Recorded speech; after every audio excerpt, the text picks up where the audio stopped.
चांद से नाराज है, खून का रंग, गोपीचंद नारंग से इंटरव्यू। और लेसन के आपको ये दर्रे थीम के तो आपको पढ़ लेना है। तो अब हम 8 लेसन से हम देखेंगे दूसरा मौसम से कौन से इंपॉर्टेंट है। चलिए, ये दूसरा मौसम है, यहाँ से इंपॉर्टेंट जो भी आपको मैं टिक कराऊंगा अच्छी तरह पढ़ लेना है आपको। ये क्वेश्चंस जो भी मैंने टिक कराऊंगा कोशिश कीजिए अच्छी तरह पढ़ने की।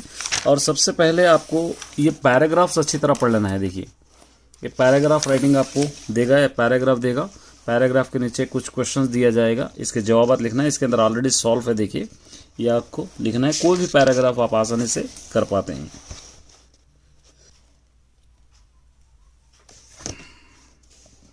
उसके बाद क्वेश्चंस यहाँ से देखिए, अगर बेटी अपने बूढ़े माँ बाप के देखभाल कर सकती हैं तो ये आपको अच्छी तरह पढ़ लीजिए। उसके बाद देखिए, इस बूढ़ी औरत के साथ इस बेटियों का सलूक कैसा होना चाहिए, ये आपको याद कर लीजिए। उसके बाद एक ज़ईफ़ और मजदूर माँ की 5 बेटियां हों, ये आपको पढ़ लेना है। इसका आंसर्स भी आप यहाँ से कंप्लीट आप पढ़ सकते हैं, या अपने नोट से भी आप पढ़ सकते हैं, ज़रूरी नहीं है कि यही आपको पढ़ना है। उसके बाद यहाँ पर भी एक है, देखिए, ये जवान औरत की सताइश करते हुए अखबार में इशारात के लिए एक मजमून लिखिए। आपको मजमून लिखना है, पूरा कंप्लीटली पढ़ लीजिए, मैं नहीं पढ़ रहा। उसके बाद ये आपको लफ्ज़ ये पढ़ना है, क्योंकि 20 मार्क्स में आपको ग्रामर से दिया जाएगा।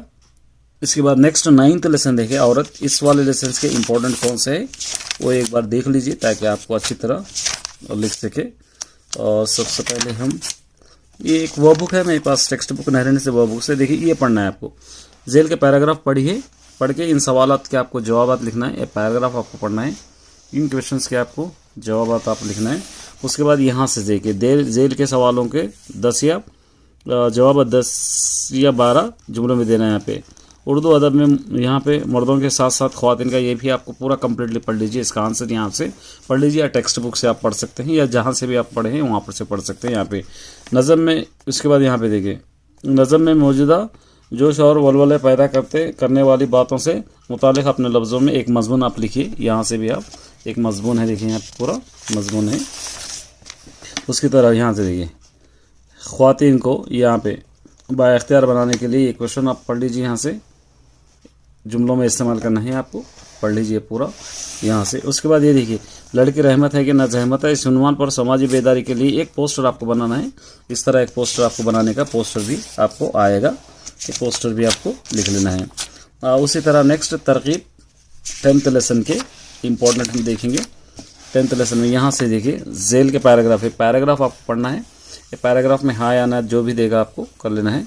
उसके बाद इबारत पढ़कर सही जवाब, ये भी आपको पैराग्राफ आपको पढ़ना है, इबारत पूरी पढ़ना है। पढ़ के आपको यहाँ पे इसके जवाब यहाँ से आपको लिखना है। और उसके बाद ये देखिए, अब्दुल कलाम अपने मकसद के हुसूल में किस तरह कामयाब हुए हैं, अपने लफ्ज़ों में लिखिए। एक हो गया, ये अब्दुल कलाम की तालीम किस तरह जारी रही, अपने लफ्ज़ों में लिखिए, ये भी एक इम्पॉर्टेंट है। ये लफ्ज़ तो आपको कर लेना है। ये ग्रामर में ज़्यादातर नहीं कहूँगा ग्रामर, क्योंकि ग्रामर आपको कंपलसरी पूरा करना है। उसके बाद गज़ल, इस वाले लेसन के इंपॉर्टेंट देखिए, ये आपको अशआर पढ़ना है, इसकी तशरीह आपको करना होगा, सोचिए लिखिए। ये 2 अशआर आप पढ़ लीजिए इस वाले लेसन से। और उसके बाद हम देखेंगे नेक्स्ट, यहाँ से देखिए, ये भी आपको पढ़ लेना है। इन अशआर को पढ़कर सही जवाब यहाँ पे इंतखाब के खौसिन में लिखिए। यहाँ पर आपको पढ़ लेना है। पढ़ के यहाँ पर से आपको ये चारों में से कौन सा करेक्ट है वो लिखना है, क्योंकि आपको पैराग्राफ ज़्यादातर दिया जाएगा। यहाँ पर देखिए, अल्लाह के महबूब बंदे के लिए हमको कौन सी खूबियाँ यहाँ पे होनी चाहिए, एक है। उसके बाद ये अच्छे तालिब इल्म की खूबियाँ अपने लफ्ज़ों में लिखिए, ये भी एक इम्पॉर्टेंट आंसर है। और उसी तरह ये देखिए, यहाँ पे अल्लाह ताला के तुम किन किन नेमतों को झुटलाओगे, इस पर एक पोस्टर आपको बनाना है।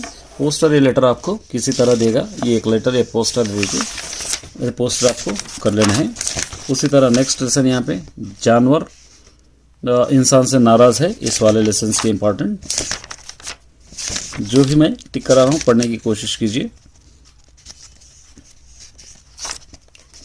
और यहाँ से देखिए, इंसान के साथ हमारा रिश्ता बेहतर पुराना, यहाँ इसकी तशरीह करना है आपको। इसके बाद तशरीह करना है, यहाँ पे देखिए, ना ही किसी निहत्ते पर हमला करना हमारा धर्म है, इसकी भी तशरीह आपको करना है, क्योंकि तशरीह के भी आपको क्वेश्चन दिए जाएंगे। उसके बाद ये पैराग्राफ आपको कम्प्लीटली पढ़ लेना है। पढ़कर इसके कुछ क्वेश्चन आंसर्स यहाँ पे दिए गए हैं, ये आपको लिखना है। और यहाँ से देखिए, डॉक्टर शब्बीर सिद्दीकी के बारे में आप क्या जानते हैं, एक आंसर पढ़ना है यहाँ से।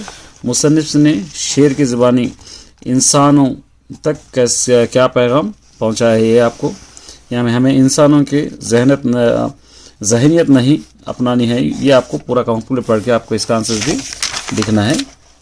और उसके बाद एक लेटर है, देखिए यहाँ पे, हर इंसान में कुछ खूबियाँ होती है, आप अपनी सहेली को खूबियाँ बयान करते हुए अपने छोटी बहन की खत लिखिए।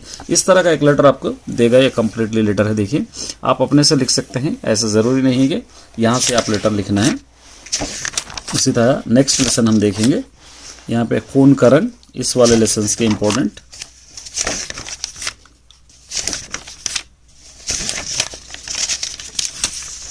देखिए यहाँ से ये यहाँ पे शायर ने गीत में कौमी एकजुटी के लिए जिन उम्र का अहता किया है, इसको मद्देनजर रखकर 12 सत्रों में मजमून लिखिए, एक इम्पोर्टेंट है ये। उसके बाद हमारा मुल्क गंगा जमनी तहजीब का गवारा है, क्यों इसे 10 सत्रों में लिखिए, ये भी इम्पोर्टेंट है आपको, क्योंकि एक आपको मजमून लिखने के लिए कहा जाएगा, वो आपको लिखना है। और उसके बाद कौमी एकजुटी पे एक मजमून आपको लिखने के लिए कहा जाएगा, तो ये मजमून है, इसका मजमून आप अपने तरफ से भी लिख सकते हैं इसके अंदर से। और उसी तरह यहाँ आप अपने छोटे भाई को कौमी एकजुटी के मफहूम समझाते हुए एक लेटर लिखना है, ये लेटर भी आपको याद कर लेना है, क्योंकि पोस्टर लेटर आपको मैंने दिया है। तो माय डियर स्टूडेंट्स, ये थे आप सभी के, और उम्मीद करता हूँ कि आप पढ़ लेकर जाएंगे। और उसी तरह एक अभी एक लेसन है, देखिए गोपी चंद नारंग, इस लेसन के भी देखेंगे इंपॉर्टेंट। सबसे पहले ये आपको पैराग्राफ पढ़ लेना है, ये पैराग्राफ के क्वेश्चंस के आंसर्स आपको देखना है गोपी चंद नारंग के। और इसके इंपॉर्टेंट क्वेश्चंस देखेंगे यहाँ से। देखिए जेल के एतबार पढ़कर दिए गए, सर ये पढ़ना है आपको पैराग्राफ पूरा कंप्लीटली, ये पैराग्राफ पढ़ लेना है। पढ़कर इसके नीचे कुछ क्वेश्चंस दिए गए हैं, इस क्वेश्चंस के आंसर्स लिखना है, क्योंकि ज़्यादातर आपको पैराग्राफ ही पूछा जाएगा वो। उसके बाद यहाँ से देखिए गोपीचंद नारंग की तालीमी सफ़र के बारे में आप क्या जानते हैं, ये आपको लिखना है। और उसी तरह यहाँ पे थर्ड वाला भी आप पढ़ सकते हैं, गोपीचंद नारंग के वालिद या कौन सी जुबानें जानते थे ये। उसके बाद गोपीचंद नारंग उर्दू ज़ुबान में महारत क्यों हासिल हुई है, यहाँ पे ये भी आपको उपलब्धि है, तकरीर और लिखिए, यहाँ पे आपको पढ़ना है ये कम्प्लीटली। उसी तरह यहाँ पे गोपीचंद नारंग ने उर्दू वालों को क्या मशवरा दिए हैं, ये भी आपको एक आंसर है। ये इतने आंसर्स आपको पढ़कर जाना है, और उम्मीद करता हूँ कि आप इस आंसर से बेनिफिट उठाएंगे। और इसके बाद ये दुर्रे यतीम में उस आपको मजमून पढ़कर जाना है, यहाँ से आपको एक पैराग्राफ पूछा जाएगा, पैराग्राफ से आप लिख सकते हैं। उम्मीद करता हूँ कि ऐसे बेनिफिट उठाएंगे। All the best my dear student.